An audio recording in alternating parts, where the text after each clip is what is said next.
How to fix invalid destination address in Moto G96. So let's start the video. First of all, swipe down to your control center, and here you can turn on or off your airplane mode 2 to 3 times. Go back. After turn on or off your airplane mode, then go back to your home screen and open settings. In settings, scroll down and click on apps, and then click on messages apps. Now click on storage and cache. Now here you can clear the storage and cache memory of messages app.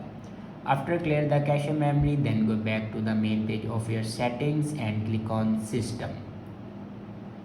Now click on reset options, and then on top you can see the option reset network settings. Now click on it and then click on reset settings. After reset the network settings, your problem will be fixed. I hope this video is helpful for you. Thanks for watching.